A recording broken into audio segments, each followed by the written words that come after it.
জাতীয় নেত্রী বেগম খালেদা জিয়ার মহাপ্রয়াণে আমার গভীর শ্রদ্ধা নিবেদন করছি।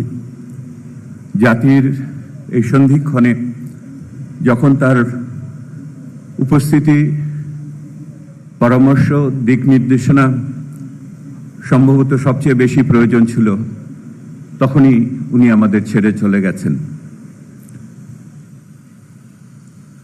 উনি হয়তো চাইতেন আজকের এই চ্যালেঞ্জগুলো মোকাবেলা আমরা সকলে একত্রিতভাবে, নীতিনিষ্ঠভাবে দেশ ও মাতৃকার প্রতি আমাদের ভালোবাসার থেকে যৌথভাবে মোকাবেলা করি।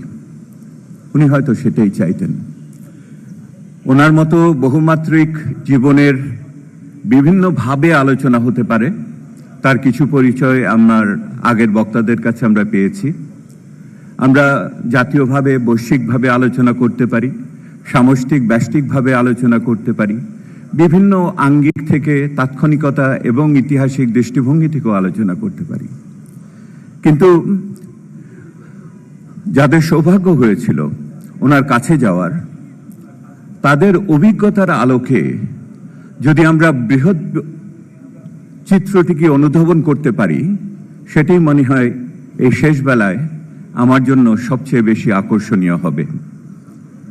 আমার সৌভাগ্য হয়েছিল বেগম খালেদা জিয়ার সাথে ওনার 2 শাসনামলে অন্তত 4 বার নীতি বিষয়ক আলোচনা করার সুযোগ। প্রথমে একবার যখন আমি অর্থনৈতিক সমিতির সাধারণ সম্পাদক ছিলাম, 1991 সালের কথা আমি বলছি। তারপর যখন আমি ব্যাংক কমিশন, রিফর্ম কমিশনের সদস্য ছিলাম তখন, আরেকবার WTOর প্রাক্কালে, দোহা নেগোসিয়েশনের প্রাক্কালে দল নির্বাচনের সময় আরেকবার আলোচনার সুযোগ হয়েছিল।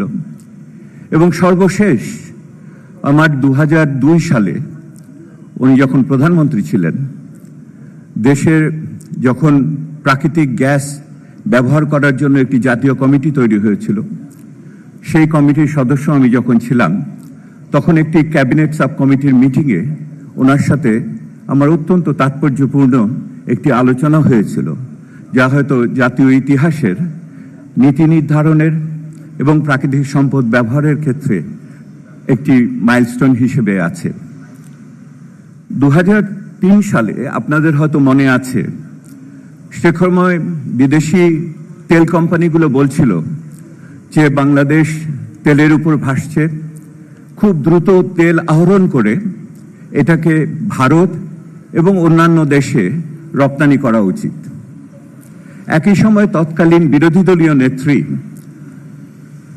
প্রাক্তন পতিত প্রধানমন্ত্রী, উনি বলছিলেন 50 বছরের গ্যাস রেখে বাকিটা আমরা নিরাপদে রপ্তানি করতে পারব।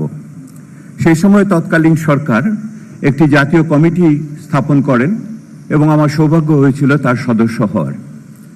এই কমিটির রিপোর্ট যখন তৈরি হলো, তারপর একদিন উচ্চ পর্যায়ের ক্যাবিনেট সাব কমিটিতে, প্রধানমন্ত্রীর নেতৃত্বে সাব কমিটিতে আমাকে আহ্বান জানানো হলো যে আপনি আসেন, কমিটি প্রধানকে নিয়ে ব্রিফ করেন ক্যাবিনেটকে। আমাদের কমিটির প্রধান সচিব আজিমউদ্দিন সাহেব বলা শুরু করলেন। উনি কিছুক্ষণ বলার পরে সাইফুর রহমান সাহেব বললেন, দেবপ্রিয়কে কিছু বলতে বলেন। আমি বলা শুরু করলাম। 1 মিনিট কি 2 মিনিট আমি বলেছি। প্রধানমন্ত্রী আমাকে থামিয়ে দিয়ে প্রশ্ন করলেন। আমি প্রশ্ন শুনে অবাক হয়ে গেলাম, এত তীক্ষ্ণ প্রশ্ন। উনি আমাকে জিজ্ঞেস করলেন, আপনি বলছেন তাহলে 50 বছরের গ্যাস নাই? আমি একটু হতচকিত হলাম। আমি বললাম, মাননীয় প্রধানমন্ত্রী, একসাথে বাংলাদেশের 50 বছরের গ্যাস নাই। গ্যাস এটা ক্রমান্বয়ে আবিষ্কার হয়, ক্রমান্বয়ে পাওয়া যেতে পারে। 50 বছর হয়তো টিকতে পারবো, কিন্তু একসাথে 50 বছর নাই। উনি সাথে সাথে পরের প্রশ্ন দিলেন আমাকে, বললেন তাহলে গ্যাস পাওয়া যাবে কেমন করে? আমি বললাম, তাহলে গ্যাস আমাদের উত্তোলন করতে হবে, জাতীয় প্রতিষ্ঠান ব্যাপককে শক্তিশালী করতে হবে, অফশোরে এবং সমুদ্রের ভিতরে বিদেশিদের আনতে হবে জাতীয় স্বার্থকে রক্ষা রেখে। উনি সাথে সাথে প্রশ্ন দিলেন, এই যদি রপ্তানি করেন তাহলে আয় কত হবে? আমি সত্যি বললাম, আমার যে আয় খুব বেশি হবে না, এটা আমাদের যে রেমিটেন্স আয় তার 3 দিনের সমান। তখন সাইফুর রহমান সাহেব আবার কথা বললেন, উনি বললেন এগুলি কোথা দিয়ে যাবে, গ্যাস পাইপলাইন কোথা দিয়ে হবে? আমি বললাম গ্যাস পাইপলাইন আপনার কনস্টিটিউয়েন্সির ভিতর দিয়ে হবে, এবং এটা যেটা হবে এখানে অন্তর্ঘাত হওয়ার আশঙ্কা আছে, কারণ এখানে নিরাপত্তার বিষয় খুবই প্রকৃত বিষয়। উনি সাথে সাথে একটু পিছনে হাঁটলেন, নিজেদের ভিতরে কথা বললেন। ওই মুহূর্তে সিনিয়র মন্ত্রীরা যারা ছিলেন, মান্নান ভূঁইয়া সাহেব ছিলেন, আমাদের খন্দকার মোশাররফ হোসেন সাহেব ছিলেন, MK আনোয়ার ছিলেন, মান্নান ভূঁইয়া সাহেব ছিলেন, ওনারা সকলে একমত হলেন গ্যাস রপ্তানি করার সুযোগ নাই। বাংলাদেশের জাতীয় প্রাকৃতিক সম্পদ জাতীয়ভাবে আমাদের জ্বালানি নিরাপত্তার জন্য ওই মিটিংটি ছিল অত্যন্ত একটি নীতি নির্ধারণী মিটিং। আমার সৌভাগ্য হয়েছিল মাননীয় প্রধানমন্ত্রীর সাথে সেদিন ওই সিদ্ধান্তের অংশীদার হওয়ার জন্য। আমি যে কথাটা বলে আপনাদের এখানে শেষ করব, I have been asked by the organizer to say something in English because our excellencies are, I am not quite sure, has the simultaneous translation at this moment. The 3 conclusions I make out of this incident. Number 1, she knew how to listen. Begum Zia knew how to listen to the technical advices of his technical advisors. This is number 1. That patience is hardly seen in many leaders. I have had other experiences and that did not happen. The second experience, she knew how to give questions. She used to give questions not for the rhetorical sense.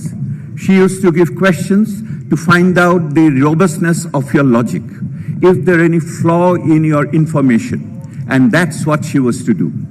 And number 3, she didn't take the technical advice per se. She knew that every technical advice has to be judged in the context of national reality, national necessity, and the global context. So she was a proper person who is, all technical advisors aspires for. A leader who listens, who asks questions, and takes a decision on their own, and in the context of their political commitments. Let me conclude by saying, today afternoon, what would Madam Zia would have wanted from us today? She would wanted from us today, as a policy advisor and a policy analyst, I think, she would have thought that the new generation of the policymakers, the new leadership which is yet to come, will be also emulating all those undeniable, characteristics and the virtues of her. I hope and pray the country remains blessed with that kind of leadership in the future, because this is the time when we take difficult decisions for the country, when we have competing demands from us. We need to rise above all the shortcomings, all the narrowness, and take a decision for the country. And I do miss our former Prime Minister in these moments. Thank you for listening to me.